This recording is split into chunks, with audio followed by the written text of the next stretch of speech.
Roland E. Thomas, Chapter 4 and Problem 4-10.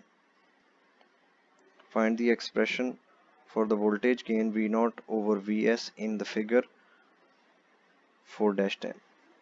The rest of the parts, they have values, and same we need to find the voltage gain V0 over Vs in the factor of RF. RF की value given नहीं होगी, और उसके बाद वो कहेगा कि RF की वैल्यू जो है वो 100 ohms रखते हैं और गेन फैक्टर फाइंड करें, और उसके बाद सिमुलेट करना है। सिमुलेट वाला सेक्शन जो है वो सिर्फ और सिर्फ लैब में, साइकोमोटर ट्रेनिंग में हो सकता है, पेपर में जाहिर है कि ये सिमुलेशन नहीं होती। अच्छा, अब यहाँ पर जो मैं चीज़ बताना चाह रहा हूँ वो ये है कि ये क्वेश्चन एग्जैक्टली 4.8 के साथ सेम है। उसमें भी ये वाली रेजिस्टेंस की वैल्यू जो है वो गेन फैक्टर को कंट्रोल कर रही है, ठीक है। और अगर आपको गेन गिवन हो तो आप आर एक्स की वैल्यू फाइंड कर सकते हैं, या आर एक्स की वैल्यू को चेंज करेंगे तो गेन चेंज हो जाएगा। ये basically it's the same thing. फर्क सिर्फ इतना है कि यहाँ पर ये जो डिपेंडेंट सोर्स है इसकी पोलैरिटी और इसकी पोलैरिटी चेंज है, इसका पॉजिटिव ऊपर है, इसका नेगेटिव ऊपर की तरफ है। सेकेंडली, जो डिपेंडेंट वेरिएबल है, जिस चीज़ पे इसकी वैल्यू डिपेंड कर रही है, वो यहाँ पर दो इलेक्ट्रिकल कंपोनेंट्स की वोल्टेज पे डिपेंडेंट है, Vs माइनस VR1 kx, ठीक है जी। Vx is equals to Vs minus V1k। और इस सिचुएशन में जो डिपेंडेंट वेरिएबल है Vx, वो voltage across the feedback resistance RF जो है उसके बराबर है, ठीक है। तो इस क्वेश्चन को दोनों को एक जैसा करने के लिए हम क्या करेंगे कि हम ये यहाँ पर जो पॉइंट है, हमने करना वही काम है, इस पॉइंट पे नोड एनालिसिस की इक्वेशन लिखनी है और उसे सॉल्व करना है। मगर हम क्या करेंगे कि हम इस पॉइंट पे एक तो V1 वोल्टेज सपोज कर लेंगे। अब V1 जो है, it is a combination of two voltages, either it can be Vs minus VRs, और it can also be the other way around, इस तरफ से V1 is equals to Vx plus micro times Vx, ठीक है। तो उसी तरीके से हम यहाँ पर इक्वेशन लिखेंगे, उसी तरीके से हमारे पास V1 की value in terms of the dependent variables आ जाएगी, तो और सप्लाई वोल्टेज की फॉर्मेट में उसको हम इस्तेमाल कर लेंगे आउटपुट फाइंड करने में। वो वैल्यू यहाँ से उठा के यहाँ रखेंगे एंड दैट्स इट, ठीक है जी। तो इसको स्टार्ट करते हैं अब। ओके, इस पॉइंट पे जब हम इक्वेशन लिखेंगे तो दिस विल बी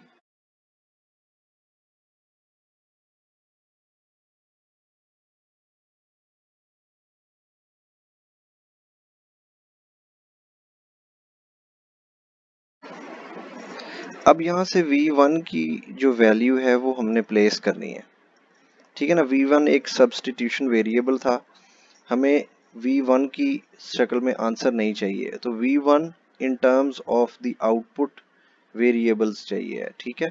तो V1 इज इक्वल टू, यहाँ से देख लें, either we can write in this way और इन दिस वे। अब हमारे लिए आसान है कि अगर हम इस तरफ से आए ग्राउंड की तरफ, ठीक है, क्योंकि ये भी Vx है और ये भी Vx वेरिएबल है, दोनों ऐड हो जाएंगे। हम इधर से भी कर सकते थे, मगर यहाँ पे एक बड़ा अजीब सा प्रॉब्लम हो जाता कि हम इस वोल्टेज को क्या लिखें, ठीक है ना। RS की वोल्टेज होगी VRS, अब उसके आगे हमें वैल्यूज नहीं पता, तो इस वजह से इधर से हमारे लिए इजी है।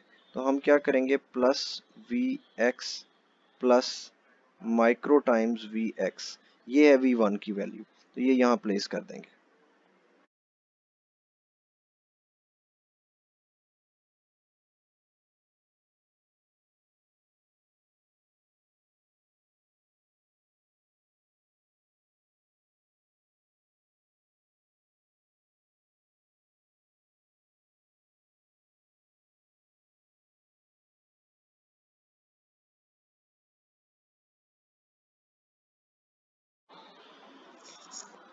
ओके, अब हमने क्या करना है, हमने टारगेट्स देखने हैं कि V out over V S हमने फाइंड करना है। ठीक है, तो वी आउट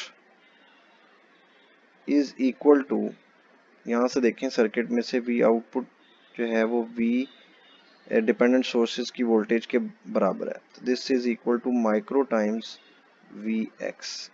ठीक है, और वी एक्स की वैल्यू वो हमने फाइंड की हुई है, हम यहीं से कॉपी कर लेते हैं इसको।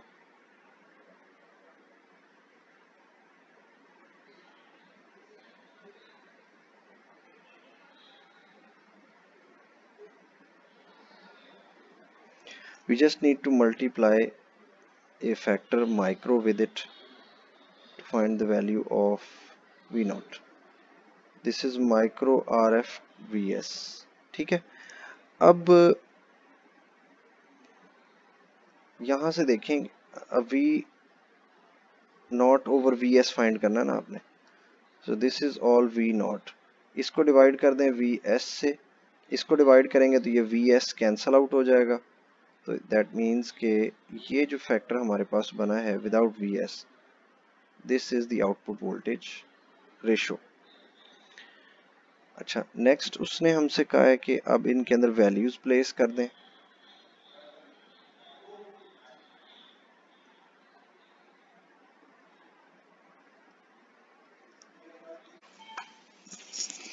ओके जी, यहाँ पर वो कहता है कि जी place the value of R S.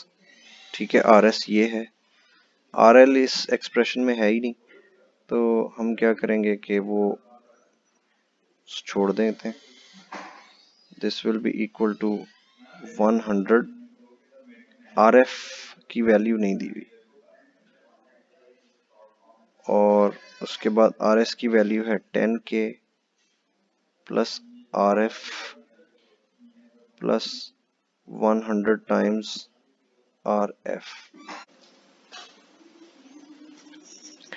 अब हम इसे थोड़ा बहुत सिंप्लीफाई कर सकते हैं, 100 आर एफ, और यहाँ नीचे ये 10K नंबर है और ये आर एफ और R F, so this will B 10K plus 101 R F हो जाएगा।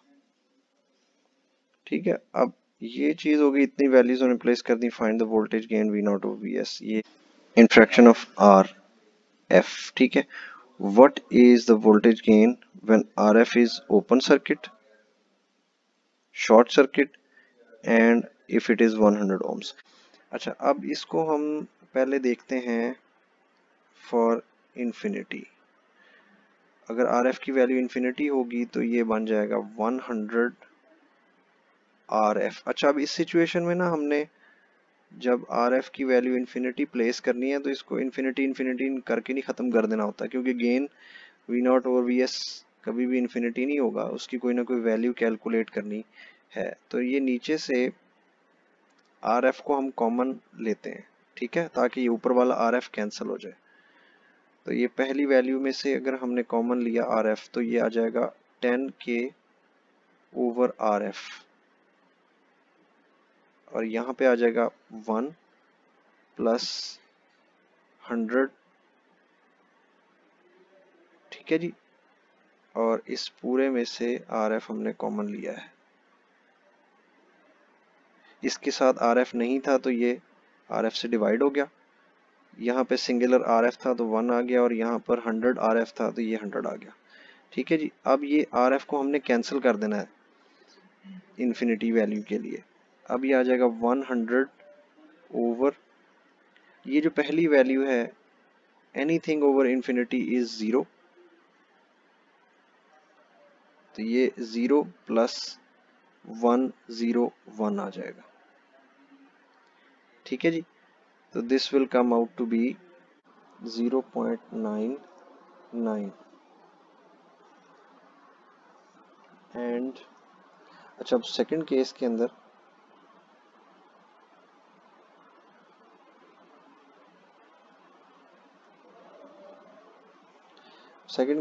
जब आर एफ को हम 0 प्लेस करेंगे तो इस सिचुएशन में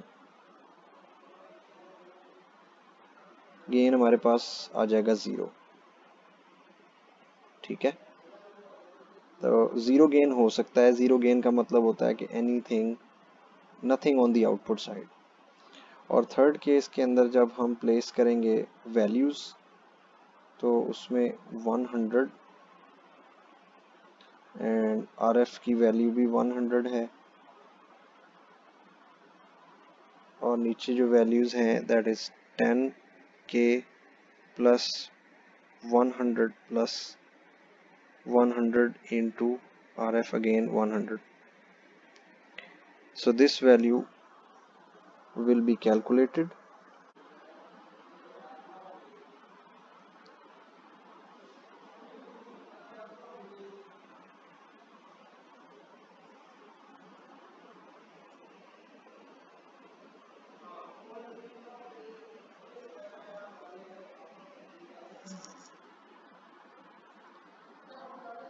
This will be equal to 0.4975,